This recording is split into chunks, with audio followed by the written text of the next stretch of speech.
हम सभी एक अच्छी और बेहतर लाइफ गुजारने के लिए इसको कंट्रोल करना चाहते हैं। ये हमारे मन, बुद्धि और स्वभाव पर नियंत्रण रखने की हमारी आंतरिक शक्ति होती है और इससे हमारे सेंस ऑर्गन्स भी स्वतः ही नियंत्रित हो जाते हैं। और साथ ही हम अपने मोरल वैल्यूज का ध्यान रखते हैं और सोसाइटी द्वारा तय करी गई परिभाषाओं मस्ट और शुड, यानी ऐसा होना चाहिए या वैसा होना चाहिए, में नहीं उलझते हैं। अतः एक बार जब हम स्वयं को अच्छे से संभालना सीख लेंगे तो फिर दूसरों को भी सही तरीके से संभाल पाएंगे। अपने जीवन में जिन चीजों को हम और अधिक पाना चाहते हैं उनमें आत्मनियंत्रण यानी सेल्फ कंट्रोल सबसे जरूरी है। यह हमारे सोचने, वैसा बनने और व्यवहार करने के तरीकों को नियंत्रित करने की हमारी क्षमता को दिखाता है।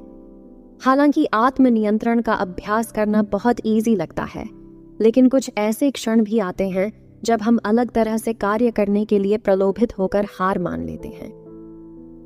स्वयं पर आत्मनियंत्रण रखने और खुशहाली का अनुभव करने के लिए इन चरणों का पालन करें। आत्मनियंत्रण एक शक्ति है जिसे आप अपने जीवन के सरल दृश्यों में अभ्यास करके बढ़ा सकते हैं। मेडिटेशन के दौरान अपने विचारों पर ध्यान दें। यह आपके दिमाग को नियंत्रित करने और उसके साथ एक सुंदर रिश्ता बनाने में मदद करता है। किसी भी परिस्थिति में ऑटोमेटिक या हैबिचुअल रिएक्शन के बजाय एक शक्तिशाली और उचित रिएक्शन चुनें। विभिन्न परिस्थितियों में सही ऑप्शन रखना और उनका चुनाव करने के बारे में अवेयरनेस रहने से सेल्फ कंट्रोल बढ़ता है। अपने मूल्यों और सिद्धांतों पर कायम रहें और हर स्थिति में इनका उपयोग सभी के साथ और निडर होकर करें। उदाहरण के लिए, अपनी गलती स्वीकार करें और उसके लिए माफी भी मांगें, भले ही इसके गंभीर परिणाम हो। इसी तरह से सड़क पर अकेले होने पर भी यातायात नियमों का पालन करें। आप जो भी पढ़ें, देखें, सुनें और लोगों से बातें करें, उसमें प्यूरिटी हो। बिना किसी प्रलोभन के सही खान पान के सिद्धांतों का पालन करें। किसी की स्वीकृति लिए बिना वही करें जो आपके लिए सही और स्वस्थ हो।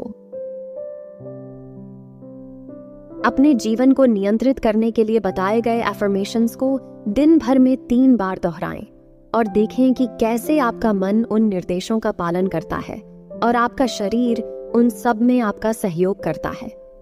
इस प्रकार से आत्मनियंत्रण की कला में महारत हासिल करें।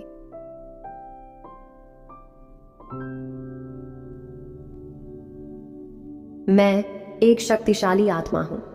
मैं अपने हर विचार, बोल, व्यवहार का निर्माता हूं। मैं अपने दिमाग का सही तरीके से उपयोग करता हूं। परिस्थितियां भले ही मेरे हिसाब से ना हो, लेकिन मेरा दिमाग हमेशा मेरी सुनता है। मैं ये जानता हूं कि मुझे कहाँ फोकस करना है, क्या देखना है, क्या सुनना है, क्या बोलना है। मैं हर किसी में अच्छाई देखता हूं। मैं पब्लिक ओपिनियन से अनभिज्ञ रहता हूं। मैं अनुशासित जीवन जीता हूं। मैं अपने मन का मालिक हूं। मैं अपने शरीर का मालिक हूं।